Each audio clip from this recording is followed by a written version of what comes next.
Hello. That's not what the script says. Hi, my name is Linnea. I'm Bezia. And I'm Linnea, and this is episode number 9 of the Lemma Journal Club. What is the Lemma Journal Club? The Lemma Journal Club is the show where we read every paper or book to tell you if you need to read it. You probably do. Right.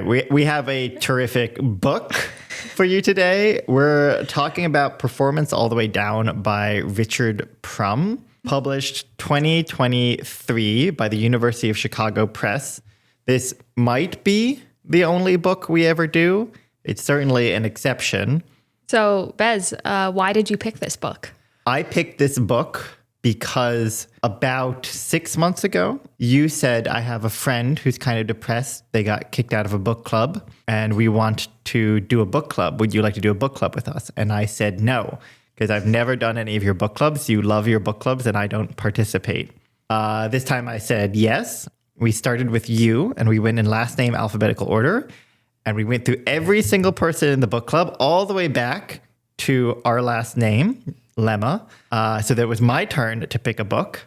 I picked a couple books. The format of the book club was you had to pick a book you'd never read before.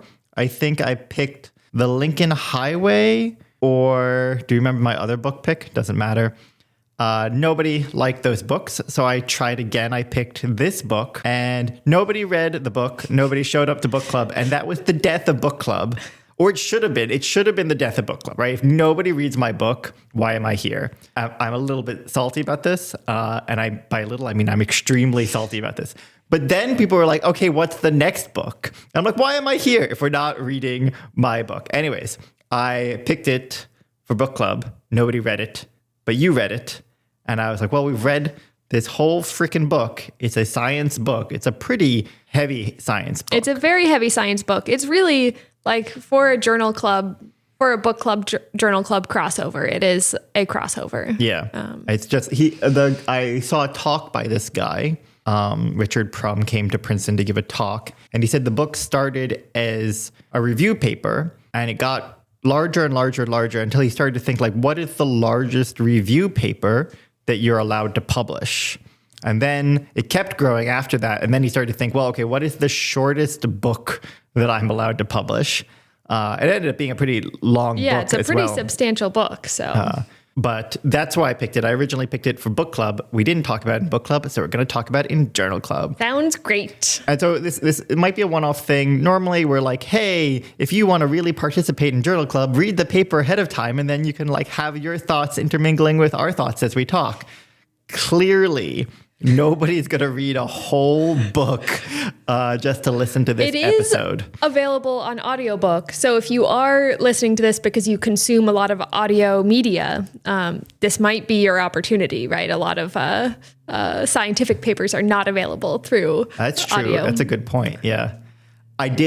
This might shock you. I thought it was a terrific book. Oh, yeah? I really liked this book. It's not quite up there with like the A-tier science books of like The Making of the Atomic Bomb or Stuff Matters. It's not quite this like super, but if people have read these like top 2 or 3 Design of Everyday Things is also in this A-tier. If you've read the A-tier science books, this is solidly B-tier. I'd put it up there with like The Gene and The Emperor of All Maladies. It's just so much more sciencey than any of these books. Like, I mean, The Gene, I guess, was pretty in the weeds. I thought it was more sciencey than The Gene. I thought it was more sciencey than The Emperor of All Maladies. I thought it was more confusing than both of those books as well, which is why I'm not putting it in the A tier. But it was. But you thought the ideas were more impactful? I thought the ideas certainly impacted me. He's kind of off the deep end in this book. Yep. So maybe I'm just going to like very quickly preference the book. I think that's good. Because again, I really don't think a lot of people are going to. So this book by Richard Prum is Performance All the Way Down. It's by his sayings kind of an intersection between developmental biology and like queer feminist gender theory stuff. I'm going to say the stuff on the second one because I don't know much about that topic other than what I just read in this confusing book. But the book is trying to make an argument for the concept of performance as being the metric to understand certain things in biology. The book is mostly about like sex and gender and assigning like male and female to certain attributes. And my understanding of performance, and I went through the whole talk that this guy gave, not knowing what the word performance meant. I went through half the book without figuring out what performance meant. And then I sat and just Googled the word performance for like 48 hours to be like, what are we talking about? But my understanding of what we're talking about here when he's arguing for performance is that you could look at the genome of a system, the genotype of a system, and make your classifications about that system off of the genome and the genotype, right? And there's been a big thing of like, we used to have this tree of life and everything was organized by phenotype. And now we've been reorganizing the tree of life by genotype. He's very much like, if you're going to talk about something, you can't just say, oh, it has a double X chromosome, therefore it is female. The phenotype is male in the vast majority of like the performances that it's doing, right? If it's looking male, if it's acting male, if it's doing the things that you're thinking of as a male doing. Why are you looking at me like this? Well, I feel that this is my struggle with this book, is I still don't understand what performance means. And in your definition of performance, you're going straight into gender. And I thought that his argument was that performance, you can look at biology through the lens of performance, not only for sex and gender, but for many. Yeah. So he harps on gender a lot. And so I'm harping on gender a lot just to give people a play of the book. But I think now that people have an idea of the book, let me put it a different way. Yeah. Here's a analogy that I think will be equally useless to you. I was thinking about this. And to me, the big thing is that it's like noun versus verb. You define a table or you define like the action of eating, right? And these are two very different definitions, right? So he's saying we should be doing more science based off of the verbs, based off of the actions, and less science based off of the nouns. A different way of thinking about that I started to have in my mind is in programming, you have kind of object-oriented programming. Okay. And you have functional programming. And I am a big fan of functional programming, where you are defining the programming logic based off of functions, based off of doing things. Yeah, and nesting function. That's why I love Julia so much, is it's really built around functional programming. A lot of people don't like Julia because object-oriented programming in Julia is kind of a second-class citizen. Science, particularly like genotype to phenotype, is very object-oriented. Here's our, genes, then these things happen from the genes, right? Whereas you could have like a functional programming version of biology instead. There's phosphorylation, and like here are the things that can be fed through phosphorylation, right? But you're studying, right? And so you can think of things. And so to me, the performance is this more functional programming perspective. It's the more verb perspective where actions are occurring. And what you're focused on is the actions that are occurring. Okay. And so, for instance, if you have two cells that have a bunch of signaling pathways that they could use, but they don't use, then you don't pay attention to those signaling pathways. You pay attention to the signaling pathways that are used between the two cells. And I think that that's what the performance is like, the performance is the thing that matters between any two entities in biology, not the giant list of things that it could possibly do. It's what it is doing. Yeah. Okay. And is this like history dependent? Yeah. Why is this not what we're already doing? Yeah. So okay, let me put in, to me, a big thing is like, is this not what we're already doing? Let me put in some things that I think are weak about this idea of doing things based off of performance. I guess because when I start to criticize the idea, that's when I start to see how it's not what we're already doing. Okay. Because I see weaknesses in it that aren't weaknesses in what we're already doing. And that starts to show me, there is a difference between this and what we're already doing. Sure, go ahead. Oh, just for our listeners, before we move on, I wanted to say that one thing I did get is I still am fuzzy on what performance is. But I think Richard Prum's argument is that it's performance all the way down. So it's not just the behavioral performance, which I think is pretty well established as a field of study in biology, but also performance at the cellular level and the molecular level. And that I think is where I'm like, ooh, this could be interesting. This could impact the way that I think about my science. And I'm just not able to grapple with it yet. I'm kind of I've got some all over the place notes. I think I'm going to start delete. So because we don't have the paper to look at. Yeah. And so I think I'm going to delete notes as I go through them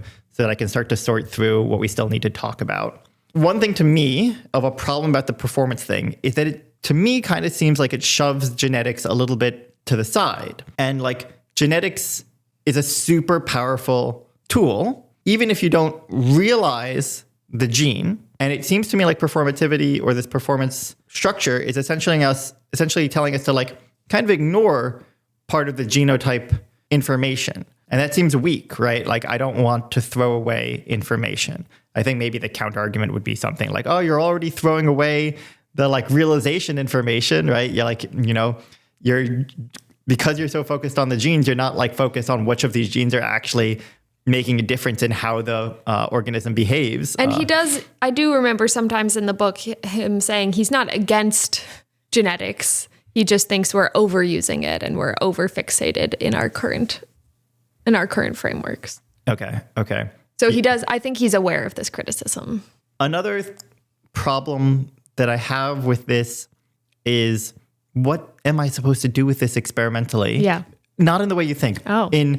When I make an NIH proposal and I want to get funding from the NIH, I need to these days specifically say how I'm going to account for how much of my experimental population is male, how much of my experimental population is female, right? I need to say, I'm going to sex the mice. I'm going to sex the chickens. If I'm going to make like some human polls or something, I'm going to make sure that the same amount of men and women answer my polls or something like this.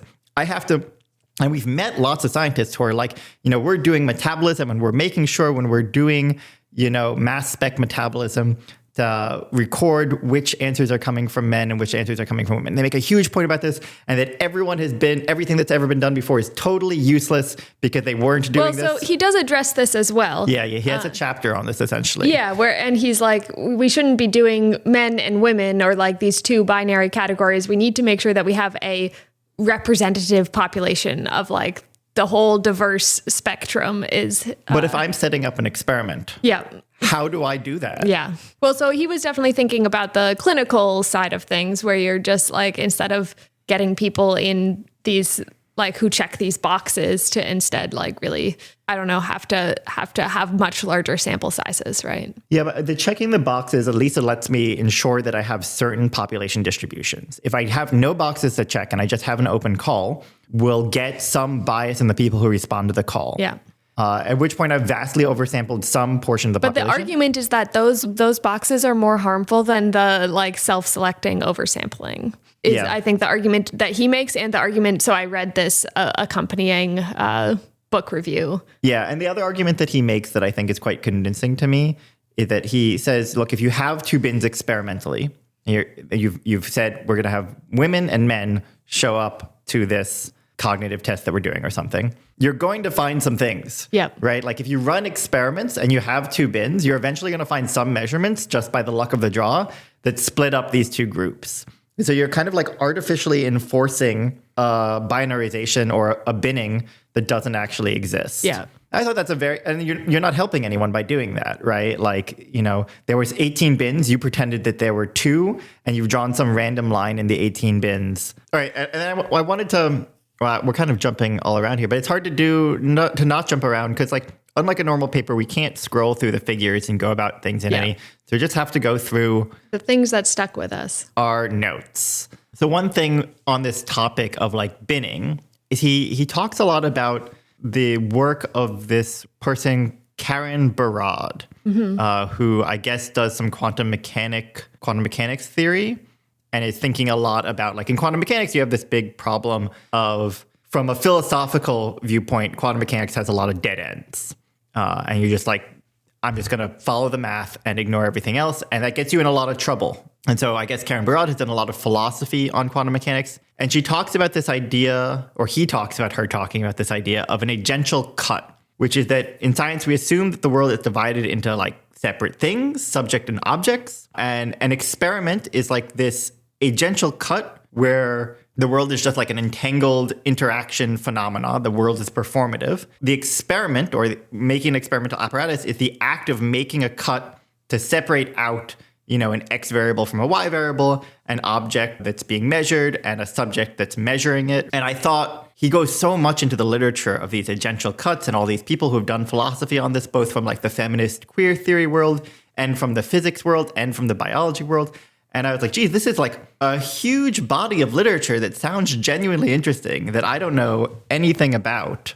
it really reminded me, we started going into Kant a little bit a couple of weeks ago. I was like, man, I never encountered any of this stuff in my schooling. I've never heard of Kant. I don't know what's going on. I got really into it for about 24 hours, and I was like, all right, that's enough of that. I'm going back to science. But it reminded me of that, and I do wish that I had read something by this Karen Barad, and I probably will go read something by this Karen Barad. So I got into Karen Barad a little bit because I was trying to engage a bit with the queer theory side of things. It's totally outside of my wheelhouse, but there was a lot of terminology that he was using throughout the book, including performance, and he used this term interaction a lot. And I was like 5 hours into the book, and I was like, I don't understand what interaction is. Like, it sounds like interaction, but it's clearly, he was like clearly not interaction. And so I spent some time looking up what intra-action is. And it comes from, Karen Barad, and it has also been used or like defined in queer feminist theory by Whitney Stark. So I guess I'll just read the little blurb that I found. Yeah. So this is, interaction is a Baradian term used to replace interaction, which necessitates pre-established bodies that then participate in action with each other. So for interaction, you have to have pre-established bodies. Intra-action understands agency as not an inherent property of an individual or human to be exercised, but as a dynamism of forces. And this is where they cite Karen Barad, in which all designated things are constantly exchanging and diffracting, influencing, and working inseparably.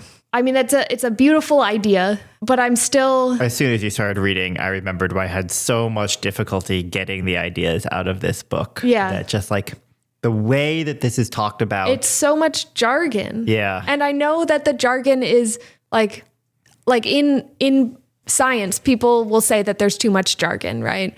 And it's hard to listen to because they don't understand what any of the words mean. And we are in science, and there are times where we spend a lot of... Is there something wrong? No, I'm just... Okay. Where we spend a lot of time thinking about what precise word to use, and that this is very important to us feeling like we're communicating our ideas clearly. And so I'm sure that's also true in this queer feminist theory research. But for me, it really obscured the concepts and how I'm supposed to, like, what are the fundamental ideas I'm supposed to get out of this research. And even Richard Prum, who like clearly has spent a lot of time delving into this literature, the community thinks that he's not using the words correctly and isn't careful enough with the language or acknowledging all of the socio-political environment that these ideas are coming out of. Yeah, I was fascinated by trying to Google search people discussing this. I knew that no biologists were discussing this, that he's essentially being completely ignored by the biology community. He had said that there was some interest from like the queer and feminist theory community. Man, it does not look like positive interest. I was shocked by how much negative press he was getting from a group that he's very clearly trying to branch out to. He's very clearly trying to positively engage. I know that there's some like, we must defend our ideologically pure territory going on, but it really felt like he's just, he's interacting with a community that just doesn't want him to exist, essentially. Well, so I think that's not totally true. I have an acquaintance who's in this community, and I reached out to them when I was reading this book because I was like, maybe you have some insights that will help me understand. And they say that Richard Prum is pretty well liked in the community because he's such a prominent scientist. And so that it's getting, or they feel that it helps scientists engage with queer feminist theory. And it's nice to have that platform. And it sounded like it's not like peak scholarship in queer feminist theory for them, but it is a good crossover point. Okay. And so it's not that Richard Prum is not valued by the community. I guess what Google shows me then is just the most controversial takes on his work. Yeah. But they did recommend reading this Whither Queer Biology on Richard O. Prum's Performance All the Way Down from the Los Angeles Review of Books, which is pretty critical of the book. Is that the one that I read originally when I thought we were still going to do a book club that we never did? Yeah. Yeah. So that was very, I thought, aggressive towards him Yeah, it's written by it is written by somebody who has a PhD in biology. She's a professor at Wellesley now, but they did their PhD in plant biology and have moved into queer feminist theory from there. But very critical of at least the queer feminist theory side of the book, which I felt was not necessarily the point of the book. I don't know who Richard Prum's audience is. Yeah, he said during the talk that he has this idea of performance that he thinks is really revolutionary in biology. And to me, again, I'm like, oh, this could be like going from object-oriented to functional programming. You know, you want to be somewhere in between the two. There's pros and cons to both. He said that he really wanted to couch this in the language of queer and feminist theory because that's where he had learned about these ideas. And he felt like this is already a marginalized intellectual community. He has to heavily credit them or he feels like he's perpetuating a problem. Yeah.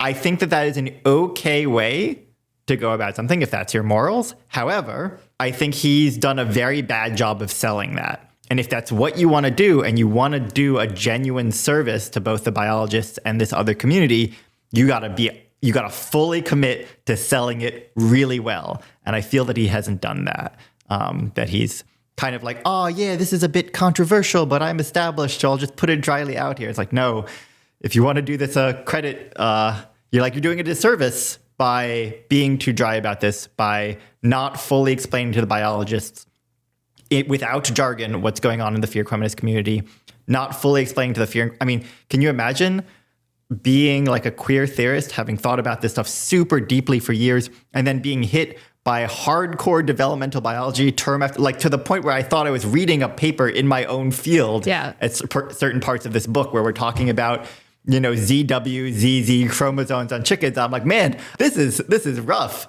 I do want to say, because he doesn't use the word proxy failure in the book. I'm so sad because that was such a But gem. he used this idea of proxy failure at the beginning of the talk, where if you have an agential way of looking at things, a performative way of looking at things, and the thing that you're measuring is aware that it's being measured, right? And that its life, how it goes on, is going to change depending on how that measurement goes, it will start to perform to the measurement. And the obvious example is, if you've got to have a test that you take when you're 18 years old that tells you what college you go to, you are going to optimize for that score above actually being a good student or learning information or anything, right?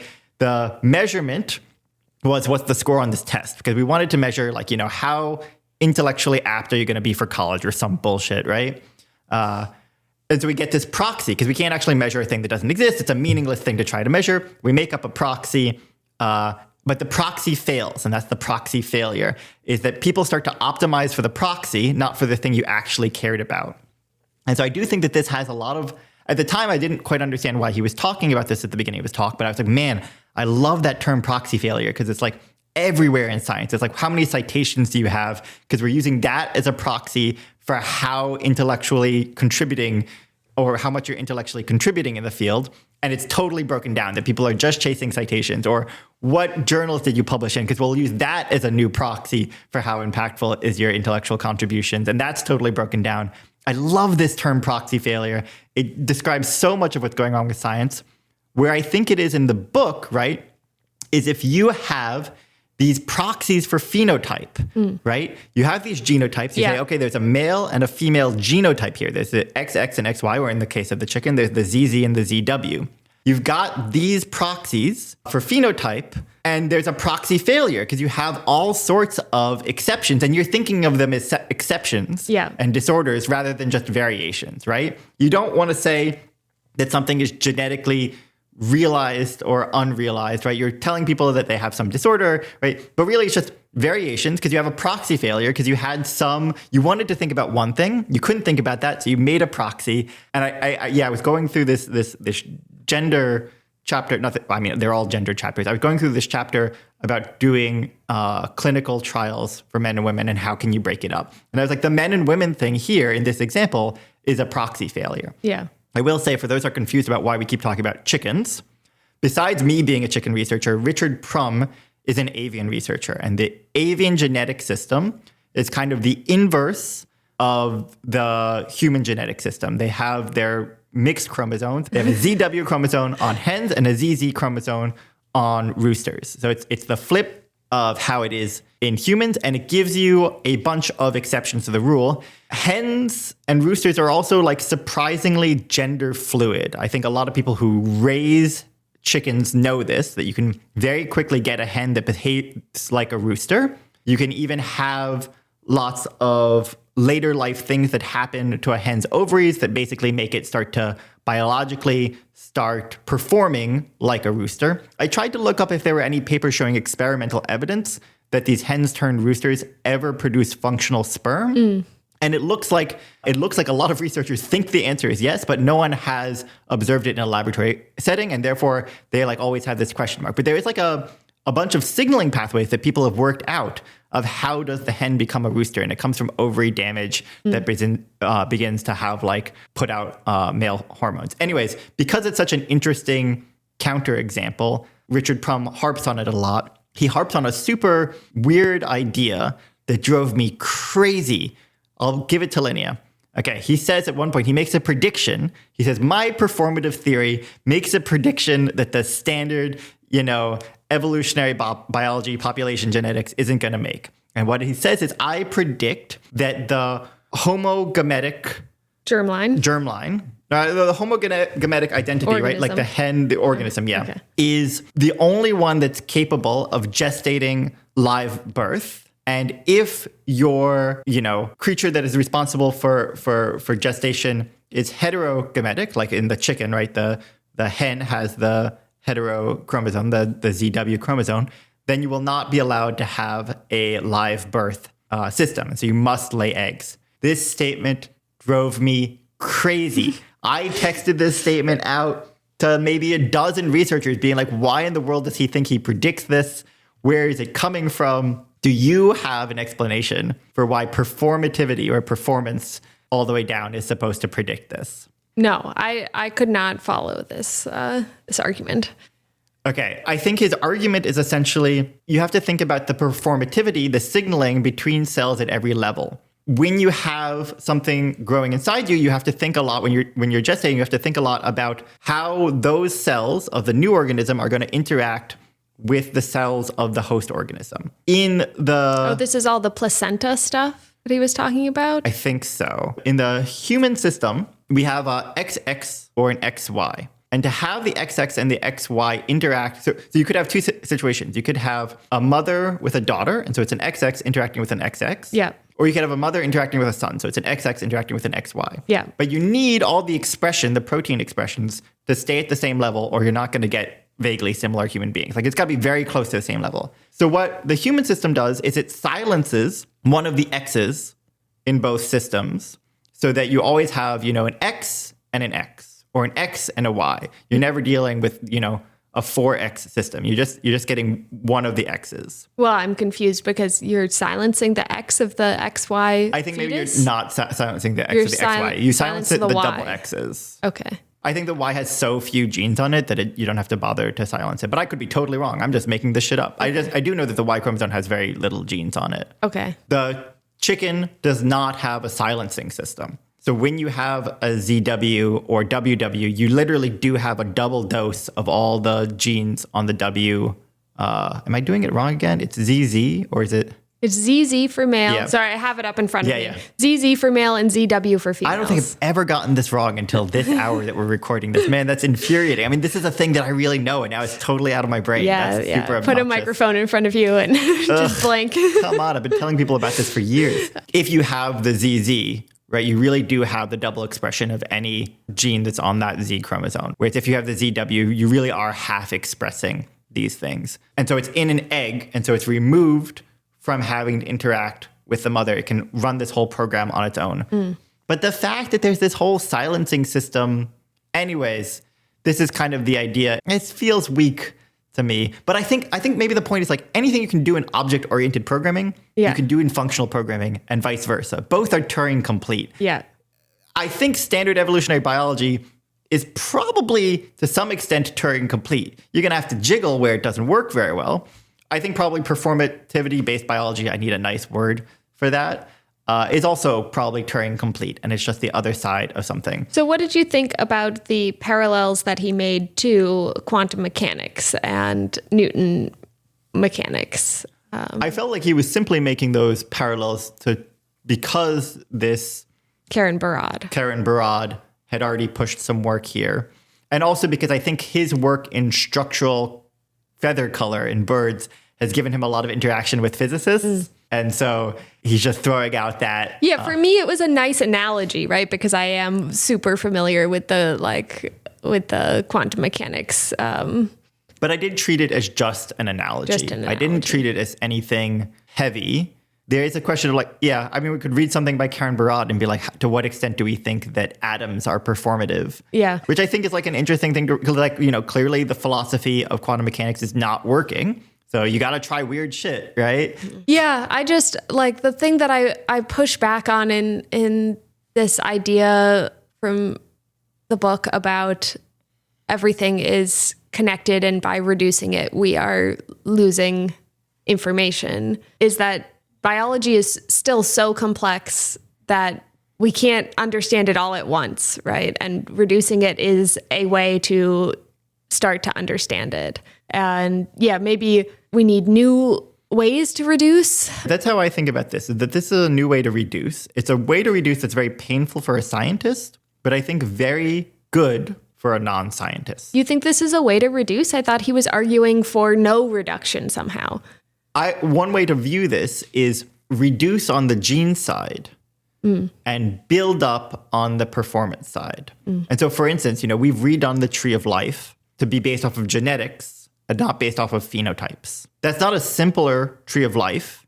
It's the same number of species. It's probably the same number of connections. It's much easier for us, but it's much more confusing for a person who's just interested in animals but not interested in genetics, right? Where now we have two creatures who are related to each other, but they're completely different. Or we have two creatures that are very similar, but they're not related to each other, right? I think that this reworking really pushes scientists to think more about what everyone else in the world is experiencing. There's a big disconnect between how human beings are treated in a hospital and how, clinical trials are done and how human beings actually want to be treated in a hospital. And that by focusing on performativity, you can focus on the things that maybe matter more to everyday people and less on the things that matter to scientists who really like to classify things. That's where I think the simplification comes in. Okay, interesting. Do you have more on your notes or do you want to? Yeah, people are starting to get loud around us. Yeah, I have a quote that I want to read. Read it. So from my understanding of what he was arguing was to just embrace the complexity. And it made me think of this quote that I learned as a child. And so I just wanted to share it with Bezia and with the audience. Nothing is simple and alone. The breathing mountains, the living stones, each blade of grass, the clouds, the rain, each star, the beasts, the birds, and the invisible spirits of the air. We are all one, indivisible, nothing that any of us does but affects us all. So this is the conundrum, I feel, of if you pull on one thing in biology, you're pulling on everything. Any way that you pull, you're also altering the system. And so, it's part of the beauty, but also part of the challenge, I think, in studying biological systems. So in the end of the day, this is why I started with this. I think it was a great book. Yeah. It made me think about a lot of things that I don't normally think about. I didn't appreciate where he was pulling his ideas from. I didn't appreciate the constant harping on sex and gender as the only examples I was being given. But I didn't hate it. I got through it. It's fine to be focused on one thing. So I guess on the ending, because I hear Asia in the background complaining that we're ignoring her. She's with my family right now. We're in Woods Hole recording this for Thanksgiving. I guess we should have said that at the beginning. Oh, yeah. But I think the video for this is just going to be a video of the Woods Hole Yacht Club. Yeah.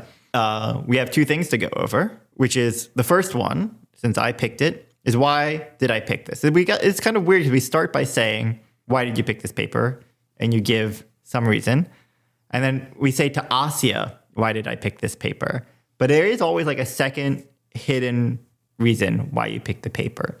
So, I saw this talk by Richard Prum at Princeton. It was the worst talk that I have seen in my 15-year career in science. Unbelievably bad. I was incredibly tired. I had just gotten back from an avian model organisms meeting that morning. I had been up since like 2 a.m, but it was a talk with just text, no pictures. It was just the text that he was reading aloud. He might as well have had no slides at all. And just getting hit by waves and waves of words I didn't understand. I am a strong believer, this is to Asya, or I was a strong believer. I think I probably am still, or if I'm not dead when you hear this. I am a strong believer that you do not judge scientific material by the charisma of the person presenting that scientific material. That I think that right now, the way to become a great scientist is to just be really charismatic. And a really charismatic person in science is really dangerous. That they can just lie, and they can move the whole field of science back 40 or 50 years just on their own. They can kill whole fields because you can't make progress in that field anymore because they just said some things that weren't true. Everyone believed them, and now you're at a dead end. And it's so much harder to undo work than to redo work. So I see this incredibly bad talk, and I go to several people who I respect as scientists, and I talk about this guy, and each one of them starts the conversation by being like, oh yeah, Richard Prum is an incredible scientist. Several people who I really deeply respect in science started with that. And so I said to myself, okay, Richard Prum is an incredible scientist. That was a terrible talk. And the only thing I learned from it was, I'm blanking out on the name now. Proxy failure. The only thing I learned from it was proxy failure. That was the first 2 minutes, and everything else I didn't understand what he was talking about. And I wasn't the only person who thought it was a bad talk. There were crickets in the audience. When they came to questions, Richard Prum literally said, oh, come on, just like that, right? And Cassie, who invited him, was the only person who asked a question who was like, how is this being received by the biology community? And Richard was like, crickets so far, which I don't think there should be crickets. I think that there should be some reception in biology. Yeah. I think that this is solid. I think the reception was so bad because the talk is so bad, but you go read the book, and I hope people go read the book. If biologists go read the book, I think there'll be a real conversation about what he's trying to do. I think he should go back and write that review paper. Shorten this up. Yeah. Make it tighter. You've got more time. I don't regret going back to it simply because people said he was a good scientist and I felt he was a poor communicator. I think there's really something to be said about sitting there, trying to fight through the poor communication, hear what someone who's not a native English speaker or who's old or who's just not in tune with how people are talking now. And if you get any hint that there's something interesting there, follow up on it. And that's why we really read this book, is because I was like, that was a really bad talk and people say really good things about this guy. So I'm going to follow up on it. This is a disastrous way to find interesting things in science. But it does let you find things in science that not everybody else is finding. It's the one positive about it. And really nobody should be filtering out what they're looking at by charisma, which is how a lot of the filters are going these days. So that's why I picked it. That's why I wanted to read it for book club. It was a painful book to read, but the further I got into it, the more I was like, this is a legitimately good book. I'm loving the science part of it. I love the discussion about developmental biology. Man, how often do I get to read about chicken chromosomes, right? Yeah. This is like the first time I've heard anybody else other than me talk about this, right? And I thought it was a blast. Not A-tier science book, but solid B-tier science book. And the A-tier is really, I think, quite hard to break into. Yeah. So okay, and then specifically, scientifically, what was the paper about, or the book? And I mean, it's about how organisms. Yeah, I guess I don't have a good succinct answer here, but biologists have been binning organisms since the start of biology, since Darwin, into different classes. And he's really focused on the male and female classes, and that this is not rooted in biological truth. It's not what animals actually care about or what makes them survive, I think, is the the scientific point here. But you have to use the word performance. I still don't understand what performance means. And that's the problem. I wrote him an email. I said, I had to stop reading your book and try to figure out what you meant by performance. And it should just be crystal clear. Every chapter should start with a crystal clear definition of what the heck you're talking about. I know he gave me a whole chapter on performance, and I'm just like, so performance is something about how, you were saying how the cells... what actually happens between cells, between genes, between organisms. And between is the important point, that you don't say, oh, this cell then releases this signaling factor. You say this cell releases this signaling factor and this other cell is listening for it, right? And because if a cell is not listening for a signaling factor, then it doesn't matter that the first cell is releasing it. So then I think that the point of the book is nothing is simple and alone, right? That everything is connected. And I am struggling to figure out how I deal with that in my research. So. I love that. Yeah. From an experimentalist point of view, this all sucks. Yeah. Right? Like this is the kind of shit that a theorist comes up with and then you're like, cool. Nothing is simple and alone is a great title, if I can remember to put it. And I think that we will keep talking about this book because, we've talked about the word performance with other friends and family. And it has different definitions in a bunch of different fields. And there's all sorts of little gems in the book. Yeah. And in his talk, such as the word proxy failure, which I think about on a daily basis, about the proxy failures in science. And in we're in the boon of AI for Asya. Yeah. When you were born, AI was having a heyday, and it's definitely going through proxy failures as it tries to improve itself to some new benchmark every generation. So it's everywhere. Right. Okay. Thanks for listening. Goodbye.